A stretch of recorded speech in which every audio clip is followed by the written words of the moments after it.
AQSh Nigeriyadagi harbiy ishtirokini chuqurlashtiryaptimi? AQSh va Nigeriya qo'shma aviazarbalari natijasida Nigeriya shimoli-sharqida o'zini Islomiy davlat FID deb ataluvchi terror guruhining kamida 175 jangchisi yo'q qilindi.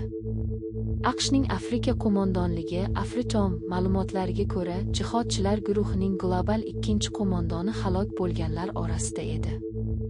Nigeria's President Bola Tinubu was quick to thank US President Donald Trump for his leadership and unwavering support, saying he looked forward to more such decisive strikes against terrorist enclaves.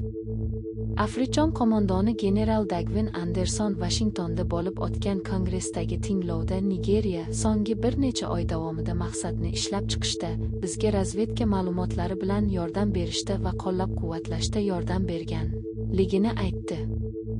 Biroq so'nggi oylarda Tinubu tashabbusi bilan AQShning Nigeriyadagi ishtiroki, ayniqsa uning davom etayotgan xavfsizlik ishlari, joriy kelishuvning chuqurligi, ko'lami va tabiati haqida savollar tug'dirdi. Nigeriyadagi yaxshi boshqaruv Afrika tashkilotining katta tadqiqotchisi Malik Samuel AQShning hozirgi ishtirokini tanqidiy baholab, Nigeriyada AQSh qo'shinlarining mavjudligini ta'kidladi. Muskning SpaceX kompaniyasi Starship parvozini kechiktirdi, chunki mega aksiyalar sotuvi yaqinlashmoqda. Elon Muskning SpaceX kompaniyasi o'zining ulkan Starship raketasini uchirishni keyinga qoldirdi va juma kuni kutilgan sinov parvozida yana bir urinishni amalga oshirishni rejalashtirayotganini aytdi. Bu firma qimmatli qog'ozlar bozorida rekord darajadagi debyut rejalarini oshkor qilganidan bir kun o'tib keladi. Bu yerda kuchli yangi raketaning muvaffaqiyatli ishga tushirilishi investorlarni aksiyalarni sotib olishga undashi mumkin. Texnologik jihatdan og'ir Nasdaq fond bozoridagi birlamchi ommaviy taklif IPO Wall Street tarixidagi eng yirik bo'lib qoladi va kelgusi oy SPCH belgisi ostida boshlanishi mumkin. Uning SpaceXdagi ulushlari tufayli listing allaqachon dunyodagi eng boy odam bo'lgan Muskni tarixda birinchi trillionerga aylantirishi mumkin. Muskning ijtimoiy tarmoqlarda aytishicha, kechikish uchirish minorasining bir qismidagi gidravlik pin noto'g'ri ishlagani sabab bo'lgan. Agar buni bugun kechqurun tuzatish mumkin bo'lsa, ertaga 5:30-22:30 GMT da yana bir urinish bo'ladi, deya qo'shimcha qildi. U SpaceX raketalarni ishlab chiqaradi. Starlink deb nomlangan sun'iy yo'ldosh internet xizmatini taklif qiladi. Shuningdek, munozarali sun'iy intellekt AI firmasi Hayga ega.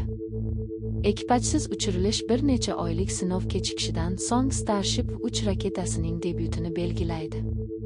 SpaceX uni eng kuchli uchish deb ta'rifladi. Kuchli yomg'irning sekin harakatlanishi Xitoyning ayrim hududlarida suv toshqini va ko'chkilarni keltirib chiqarmoqda. Janubiy va markaziy hududlarda ham sayohatlar to'xtab qolishi, elektr ta'minotidagi uzilishlar va evakuatsiyalar tufayli 12 kishi halok bo'ldi. Xitoyning janubiy va markaziy qismida kuchli, uzoq davom etgan yog'ingarchilik natijasida suv toshqinlari, ko'chkilar va botqoqlik haqida ogohlantirishlar paydo bo'ldi. Yomg'irlar oraligi 1000 km (620 milya) ni tashkil etdi va seshanba kuni mintaqalar bo'ylab doimiy ravishda sharqqa qarab harakat qildi. Bu Bengal ko'rfazi, Janubiy Xitoy dengizi va Tinch qirg'oqlaridan kelib chiqqan bir nechta guruhlarning birlashishi natijasida hosil bo'lgan sekin harakatlanuvchi yomg'ir guruhi edi.